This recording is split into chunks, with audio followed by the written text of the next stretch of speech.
যে পাশবিকতা এই জাতি দেখেছে, যে নির্মমতা দেখেছে, গোটা জাতি আজ শোকাহত এবং বাকরুদ্ধ। জুলাই আগস্ট বিপ্লব সাধিত হওয়ার মাধ্যমে যে নতুন বাংলাদেশ আমরা পেয়েছিলাম, সে স্বাধীন সার্বভৌম সোনার বাংলাদেশকে একটি চক্র প্রতিনিয়ত রক্তাক্ত করছে, ক্ষতবিক্ষত করছে এবং তার স্বাভাবিক গতি ব্যাহত করার জন্য তারা পিছন দিক থেকে আঘাত করছে। এমনকি একটা চক্র তারা নিজেদেরকে গোটা দেশের মালিক মনে করছে। আমরা অত্যন্ত আফসোস, পরিতাপ এবং দুঃখের সাথে বলতে বাধ্য হচ্ছি, যারা এই চিন্তা চেতনা লালন করছেন তাদের পরিণতি এবং তাদের পরিণাম ঠিক তাই হবে যা স্বৈরাচার এবং তাদের দোসরদের হয়েছে।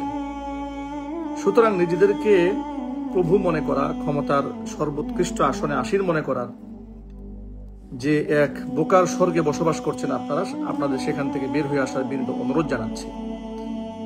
গতকালকে ঢাকাতে একজন ব্যবসায়ীকে যেভাবে খুন করা হয়েছে, যেভাবে হত্যা করা হয়েছে এবং মৃত লাশের উপরে যেভাবে নৃত্য করা হয়েছে, দৃশ্যটি বিবেক সম্পন্ন প্রত্যেকটা মানুষকে কাঁদিয়েছে, দুঃখে ভারাক্রান্ত করেছে, হৃদয় রক্তক্ষরণ তৈরি করেছে।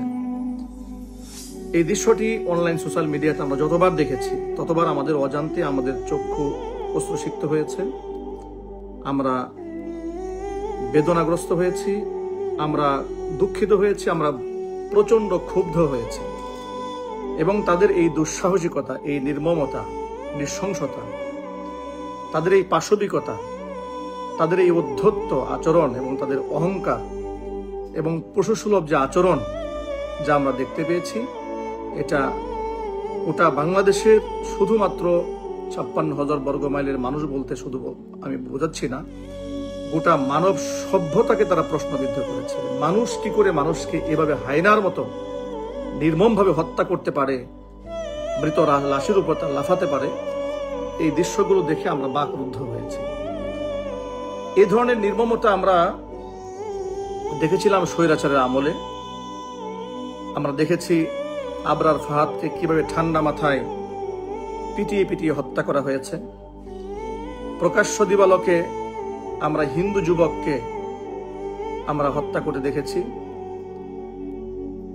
এভাবে অসংখ্য হত্যাকাণ্ড আমরা বাংলাদেশের মাটিতে দেখেছি। এই ঘটনাগুলোর শেষ কোথায়? এই নির্মমতার শেষ কোথায়? আমরা ওয়াজ মাহফিলে, তাফসির মাহফিলে, বিভিন্ন বক্তব্যে, সভা, সেমিনার, সিম্পোজিয়ামে আপনাদেরকে সবসময় এই মেসেজটা দেওয়ার চেষ্টা করেছি। ইসলামই এই জাতির একমাত্র মুক্তির সমাধান। ইসলাম ছাড়া কখনো এই জাতির মুক্তি আসতে পারে না। আপনারা শুনে অবাক হবেন, যারা ইসলামিক জীবন ব্যবস্থা চায় না কিংবা ইসলামিক শাসন ব্যবস্থা চায় না, তারাও কখনো কখনো ইসলামিক দুই একটা আইন, তাদের সুশাসন, সেগুলোর কথা তাদের মুখ থেকে আমরা বলতে শুনতে পাই। যেমন কিছুদিন আগে দেখেছি সিনেমার কোন একজন আর্টিস্ট, নায়ক, তিনি বলেছেন যে ধর্ষণের শাস্তি মৃত্যুদণ্ড হওয়া উচিত, প্রকাশ্য হওয়া উচিত। প্রকারান্তরে তিনি যে কথা বলছেন সে বক্তব্যটি ১৫০০ বছর আগে নাজিলকৃত কোরআন শরীফের আয়াতের সাথে মিলে যাচ্ছে। এর মানে হচ্ছে মানুষ বিবেক বোধ জাগ্রত করে শত সহস্র বছর পরে যা উপলব্ধি করতে পারবে, ১৫০০ বছর আগে কোরআন কারীম নাজিল করে আল্লাহ রাব্বুল আলামিন তার সমাধান দিয়েছেন। দুঃখ ভারাক্রান্ত মন নিয়ে বলতে হয়, মানুষ সেই কোরআন থেকে দূরে থেকে মানুষের কাছ থেকে সমাধান নিতে চেষ্টা করেছে বলেই আজকে সমাজ থেকে অন্যায়, অত্যাচার, জুলম, নির্যাতন বন্ধ করা যাচ্ছে না। বিগত বছরগুলোতে যেভাবে মানুষদেরকে নির্মমভাবে হত্যা করা হয়েছে, লাশের উপর নৃত্য করা হয়েছে, খুন করা হয়েছে, গুম করা হয়েছে, এই সমস্ত অন্যায় এবং অপরাধের সাথে সংশ্লিষ্ট ব্যক্তিদের যদি সঠিক বিচার বাংলাদেশে হতো, তাহলে গত পরশুদিনের এই নির্মমতার দৃশ্য হয়তো আমাদের দেখার প্রয়োজন হতো না।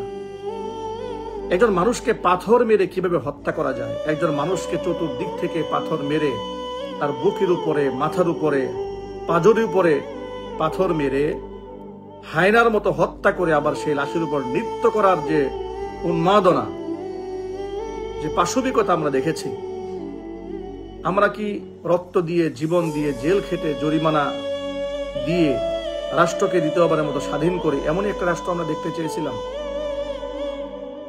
আমি সরকারের দৃষ্টি আকর্ষণ করছি, প্রশাসনের দৃষ্টি আকর্ষণ করছি। কথা আছে, ছাগল নাচে খুঁটির জোরে। এই সমস্ত পেশি শক্তি ব্যবহার করে অপশক্তির আগ্রাসন যারাই দেখাবে তাদের দলের অধ্যত্বতা ভেঙে দেওয়ার জন্য, তাদের কোমরকে ভেঙে দেওয়ার জন্য যুগান্তকারী পদক্ষেপ যদি আপনারা গ্রহণ না করেন, তাহলে আজ এক ব্যবসায়ী হত্যা হয়েছে, আগামীকাল আরেকজন ব্যবসায়ী হত্যা হবে, এরপরের দিন আরেকজন হত্যা হবে। যাদেরকে গ্রেফতার করা হয়েছে সেই সমস্ত পশুদের ব্যাপারে, যারা এই অন্যায়গুলো করেছে, গোটা মিডিয়ার সামনে যে আমরা দৃশ্যটা দেখেছি, এই পশুদের ব্যাপারে বাংলাদেশের একজন বিদগ্ধ গবেষক আলেম শেখ আহমদুল্লাহ হাফিজাহুল্লাহকে মূল্যায়ন লিখেছেন তার অনলাইনে, তার সোশ্যাল মিডিয়াতে তিনি একটা পোস্ট করেছেন। আমি সে ব্যাপারে দুই একটি কথা বলতে চাই। তিনি বলেছেন কিসাসি এই সমস্ত কসাইদের সমাধান। এই ব্যাপারে অনেকে জানতে চেয়েছেন কিসাস বলতে কি বোঝায়। কিসাস একটি আরবি শব্দ, যার তর্জমা হচ্ছে কিসাস হচ্ছে বদলা, সমহারে বদলা। অর্থাৎ কোরআন মাজিদের মধ্যে দেখুন, কিসাসের আইন বাস্তবায়ন যদি হতো তাহলে এর সমাধান হয়ে যেত। এর মানে হচ্ছে, দেখুন ১৫০০ বছর আগে কোরআন মাজিদ আল্লাহ তাআলা এই ব্যাপারে কি বলেছেন। আল্লাহ তাআলা বলেছেন, ইয়া আইয়ুহাল্লাযীনা আমানু, হে ঈমানদারগণ, কুতিবা আলাইকুমুল কিসাসু ফিল কতলা, হত্যার ব্যাপারে তোমাদেরকে কিসাসের বিধান তোমাদের উপর ফরজ করা হলো। সেই বিধান কি? আল হুররু বিল হুররি ওয়াল আবদু বিল আবদি ওয়াল উনসা বিল উনসা ফামান উফিয়া লাহু মিন আখিহি শাইউন ফাত্তিবাউন বিল মারুফ ওয়া আদাউন ইলাইহি বিইহসান। আল্লাহ রাব্বুল আলামিন আমাদেরকে ১৫০০ বছর আগে বলেছেন যে হত্যার ক্ষেত্রে আমাদেরকে কিসাসের বিধান আরোপ করা হয়েছে। অর্থাৎ স্বাধীন ব্যক্তির বিনিময়ে স্বাধীন ব্যক্তি, গোলামের বিনিময়ে গোলাম, নারীর বদলে নারী, এভাবে সমহারে যে যেভাবে যাকে হত্যা করেছে বিনিময়ে তাকে ঠিক সেভাবেই হত্যা করা হবে। আল্লাহ তাআলা কোরআন মাজিদের সূরাতুল বাকারার এখানে আরেকটু চমৎকার কথা বলেছেন, ওয়ালাকুম ফিল কিসাসি হায়াতুন। অর্থাৎ হত্যার বদলে যখন হত্যার বদলা নেওয়া হবে, এর মধ্যে রয়েছে তোমাদের জন্য বিরাট একটা জীবন। স্বাভাবিক অর্থে দেখা যাচ্ছে মানুষের হত্যার বিনিময়ে যারা একজন মানুষকে হত্যা করা হয়, তাহলে হত্যার বিনিময়ে তো হত্যা হলো, তো হত্যার বিনিময়ে তো জীবন হলো না, এ তো মৃত্যু নির্ধারণ করা হলো। কিন্তু মৃত্যুর মধ্যে রয়েছে জীবন। এই কথার অর্থ কি? ইয়া উলিল আলবাব, হে জ্ঞানীগণ, লাআল্লাকুম তাত্তাকুন, যাতে করে তোমরা পরহেজগারিতা অবলম্বন করতে পারো। আল্লাহ পাকের এই আয়াতের মধ্যে কত সূক্ষ্ম এবং কত চমকপ্রদ একটি মেসেজ রয়েছে। আল্লাহ বলছেন, ওয়ালাকুম ফিল কিসাসি হায়াতুন, সমবদলার মধ্যেই রয়েছে তোমাদের জন্য বিরাট জীবন। এর মানে হচ্ছে আপনি একজন মানুষকে হত্যা করলে বিনিময়ে সে হত্যাকারীকে যদি হত্যা করা হয়, তাহলে অসংখ্য ব্যক্তি ভবিষ্যতের হত্যাকাণ্ডের হাত থেকে রক্ষা পাবে। বিরাট একটা জীবন মানুষ সুরক্ষা পাবে যদি কিসাসের আইন সমাজে বাস্তবায়ন করা হয়। এই আইনটা আল্লাহ রাব্বুল আলামিন আমাদেরকে দান করেছেন ১৫০০ বছর আগে। কিন্তু সামাজিক দৃষ্টিকোণ থেকে আপনারা লক্ষ্য করে দেখুন, গণতান্ত্রিক রাষ্ট্রে আল্লাহ রাব্বুল আলামিনের এই সমস্ত আয়াতগুলো কি উপেক্ষিত নয়, অবহেলিত নয়? আজকে আফসোসের সাথে আমাদের বলতে হচ্ছে যে সমস্ত পশুরা, মানবরূপী জানোয়ারেরা একজন ব্যবসায়ীকে প্রকাশ্য দিবালোকে পাথর মেরে এভাবে তিল তিল করে নির্মম এবং নৃশংসভাবে হত্যা করেছে, সে সমস্ত ব্যক্তিকে প্রশাসন গ্রেফতার করলো, রিমান্ডে নিয়েছে।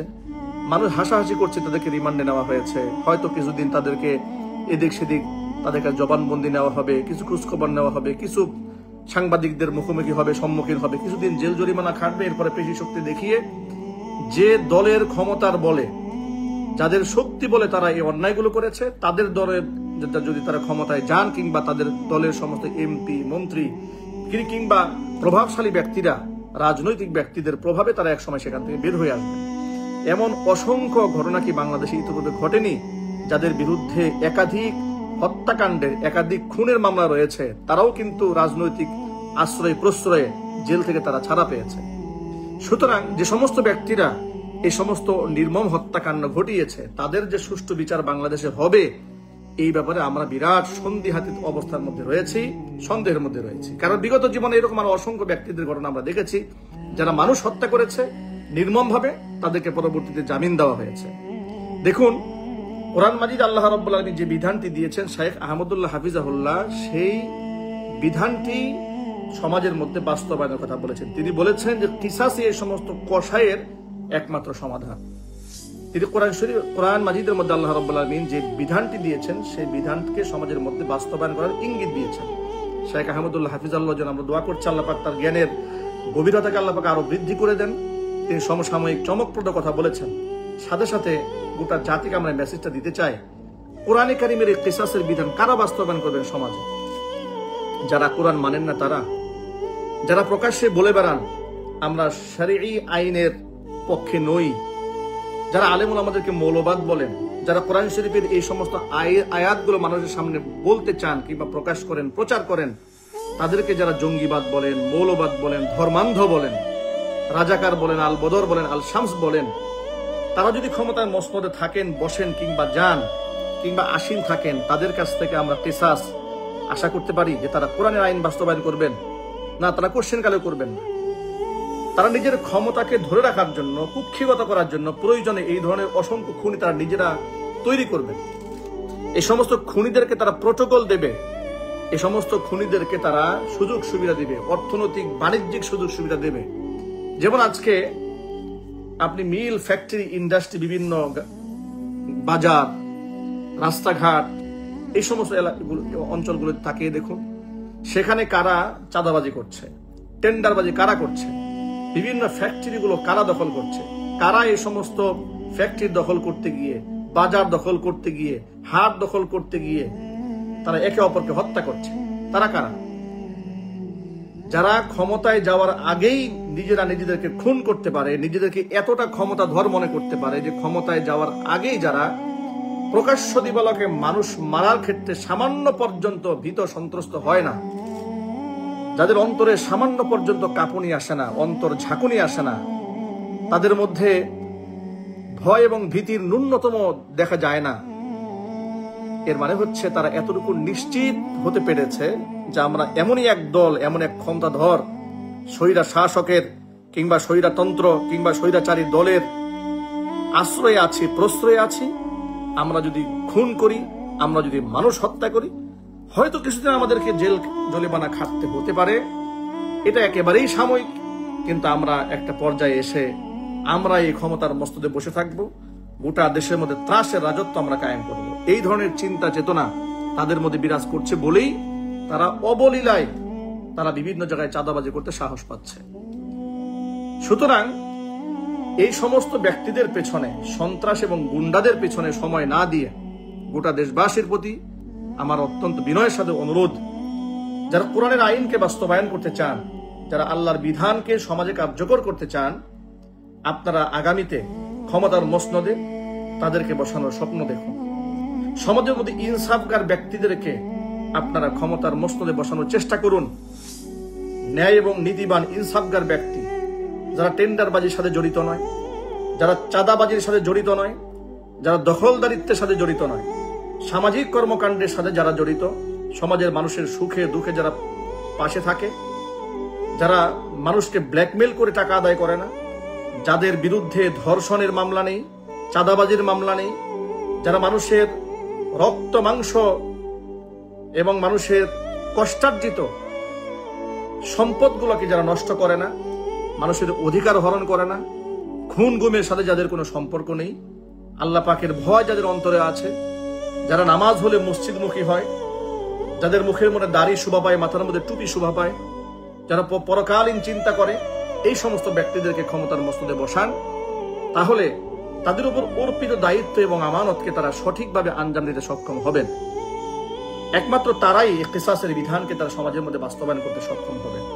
দেখুন, কয়েকদিন আগে বাংলাদেশের জনৈক রাজনীতিবিদ, চরম পর্যায়ে বিতর্কিত, উপেক্ষিত, ধিক্ষিত এবং নিন্দিত এক কুখ্যাত রাজনীতিবিদ, নাম তার ফজলুর রহমান, সম্ভবত কিশোরগঞ্জে বাড়ি, একজন বৃদ্ধ মানুষ, তাকে আমি জ্ঞানী মনে করতাম, কিন্তু তিনি আলেম ওলামাদের বিরুদ্ধে এবং কোরআন সুন্নাহর বিরুদ্ধে যে সমস্ত প্রপাগান্ডা তিনি চালান কিংবা যে ধরনের কথাবার্তা তিনি বলেন, যে সমস্ত বক্তব্য তিনি প্রচার করেন, তার প্রতি ধর্মপ্রাণ মুসলমানদের শ্রদ্ধা ভক্তি থাকবে দূরের কথা, তার প্রতি ঘৃণা সৃষ্টি হওয়াটাই স্বাভাবিক একটা বিষয়। তিনি কয়েকদিন আগে বলেছিলেন যে বাংলাদেশের সমস্ত মোল্লা মৌলবীরা একত্রিত হয়ে যদি মাত্র 10% ভোটও তারা সংগ্রহ করতে পারেন, তাহলে আমি ধরে নেব যে তাদের ধর্মপ্রাণ মুসলমানদের একটা সাপোর্ট তাদের জন্য আছে। আমি প্রথমত তার এই বক্তব্যকে ঘৃণা করে প্রত্যাখ্যান করি এবং আলেম উলামাদেরকে তিনি যে তুচ্ছ, তাচ্ছিল্য, ব্যঙ্গ এবং বিদ্রুপের সাথে উল্লেখ করেছেন, আমি তার তীব্র নিন্দা জ্ঞাপন করছি। সাথে সাথে আমি এই বিষয়টিকে আলেম সমাজকে একটি চ্যালেঞ্জ হিসেবে গ্রহণ করার অনুরোধ জানাচ্ছি যে এই সমস্ত দাম্ভিক এবং অহংকারীরা, স্বৈরাচারীরা, যারা বিগত জীবনে আলেমদেরকে তুচ্ছ করেছে, তাচ্ছিল্য করেছে, বিভিন্ন প্রকাশ্য দিবালকে সভা, সেমিনার, সিম্পোজিয়ামে আলেমদেরকে বৃদ্ধাঙ্গুলি দেখেছে, টাইম নাই বলেছে, তারা যেমন মানুষের কাছে আজ একটা কুকুরের মূল্য মানুষের কাছে থাকতে পারলে ওই সমস্ত ব্যক্তিদের মূল্য আজকে এই দেশের মানুষের কাছে তাদের নেই। তাদেরকে ইতিহাসের আস্থা করে জাতি যেভাবে নিক্ষেপ করেছে, গোটা ইসলামপন্থী, কোরআনপন্থী, তাওহিদি মুসলিম ভাই বোন, ওলামায়ে কেরাম, সর্বস্তরের তোলাবা এবং ওলামাদেরকে আমি ঐক্যবদ্ধ একটি প্ল্যাটফর্মে এসে এই সমস্ত ফজু পাগলা এবং তাদের অন্ধ অনুসারীদেরকে দাঁত ভাঙ্গা একটি জবাব দেওয়ার জন্য আমি ঐক্যবদ্ধ হওয়ার জন্য বিনীত অনুরোধ জানাচ্ছি।